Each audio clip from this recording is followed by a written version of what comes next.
feel like my hair, is my hair doing okay? I feel like it's kind of like going off to the side, probably is, but I really don't care. Do I? Hi, my name is Emma Jean. Welcome to my channel. If you're new, welcome. I have another yoga video for you, and this was actually asked or requested by Amanda, and she asked the question, what kind of mats should I use? So this is such a great question because I feel like those who start yoga, they don't know where to start when it comes with mats, and I can understand why. There's so many types of mats out there, and you want to choose the right one for you and make sure that it's worth it while you're practicing. So I would like to start off with not going for mats that are too thin. I do have some examples of mats here. It doesn't matter on the brand, but this one just happens to be Jade Yoga, and as you can see, it's really, really thin. I would not recommend to use these mats because when you have your knees or your elbows down to the mat, it will actually go through the mat and onto the floor, which I feel like defeats the purpose of yoga. Yes, it does say Jade Yoga on here, but I feel like, especially for what kind of yoga that I teach, which is vinyasa, it might be too much strain on the body and the joints, and I do not recommend this at all. But by all means, if you do want to use this maybe at home, you have maybe a softer surface or carpet, this could be a good idea for you, but again, go with your preference. I personally do not recommend this at all. A type of mat that I do recommend that I absolutely love is Manduka. There are many, many different types, and I can't open this one up because it's part of our merchandise, but this, as you can see, is much, much thicker than the first one that I showed you. They have Lululemon ones that are thick like this too. The thing is, I do like the mats, but I feel like they're not really for yoga. They're more for Pilates type of workout. And as I see a lot of students use them, they are okay for yoga and they are expensive. So if you want to go if you want to purchase something that is not as expensive, I would definitely go with the Manduka. There are different types of kinds. There are different types of kinds. There are different kinds of the Manduka ones. This one happens to be the light, and it says it's a 4mm cushion. So that's good because that is thick with 2 C's.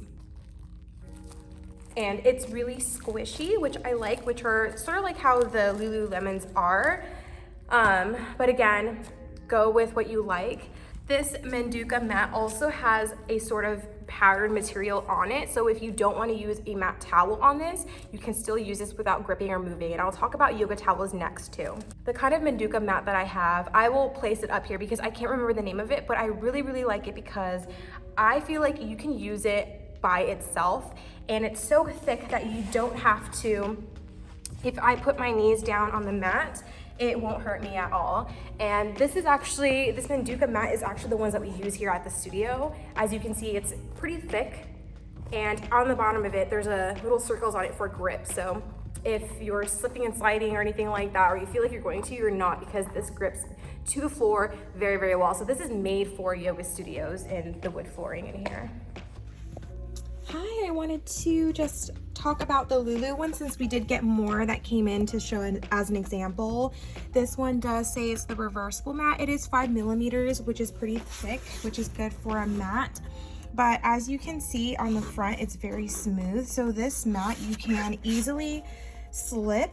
And again, like I said before, it's more for a Pilates type of workout, but you can still use this type of mat. I would just recommend to put a yoga mat on top of it, and it looks like it can grip pretty well. So we do have more that also came in for the ones that I was specifically talking about, which is the Pro. There's a Pro and then there's a Pro Light. So the ones that we have here are just the Pro Light.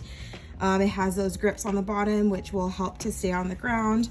The Lulu ones, I'm sure they can stay too. It's not like you're gonna really slip and slide. I just love these ones so, so much. So I hope just seeing it visually also helps. You could definitely get these off of Amazon. I believe my third mat or second one, I did get it off of Amazon. And then as you can see here, we have the yoga mats with and without the little suctions or the little grips on the bottom, the little circles down there. And then we also have regular ones that don't have it, still just as good. This one does have it. This one, I don't think it does have it, but they're still just as good. And then lastly, just to show that this mat is the Jade ones that I was showing to you, the first ones. Just looking at it from the side compared to these ones here, it's so thin.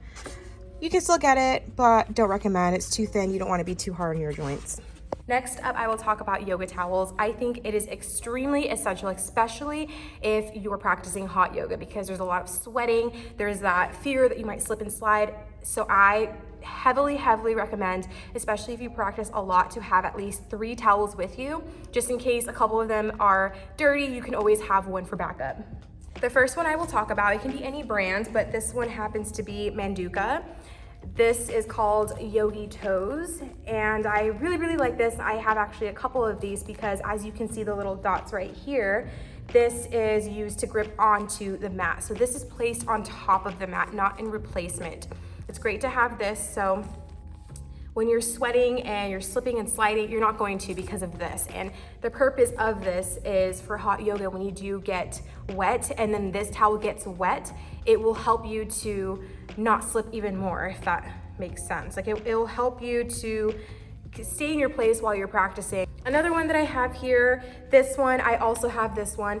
This one does not have the little grips on the bottom of the towel, but this one is sweat activated. This one is also just as good. This one will be a little bit more expensive because it does both, but this one is just as good. You might see yogis in the studios, we always have a spray bottle and it's just water in there. They place the towel on their mat, they take the bottle from the room and they'll spray the floor. And when you see that, they're basically activating their towel so that it will help them not to slip and slide. Lastly, I have a hand towel. This is also Manduka. I don't think this is really that necessary. You can honestly just have your own towel because this probably is pretty expensive. Like $16? $16. Come on, I can get like in and out with that. I would rather you spend your money on a new mat if needed, or yoga towels. I think yoga towels are the best investment ever that you can do. But if you can have as many towels as you can, especially if you practice a lot, it is a very good idea. To sum everything together, it is very essential to have a mat. Yes, studios have them, but going through the hassle of renting it, so it might cost money. And if you keep going often, that you just keep renting it out, you should put that investment towards a mat. Again, when you look at it, I would definitely buy it in person. There are some that you can get one in Amazon. You can do that too, but I would just really look and research to make sure that it is pretty thick and you don't get one like this thin. My first mat, I actually did get a thin one, and I had no idea why my joints were hurting so bad. And once I switched to mats, that went away so quick. I asked my coworkers about it too, and they said because my mat is so thin. And obviously I didn't know that. It was my first time practicing yoga. This was about 6 years ago.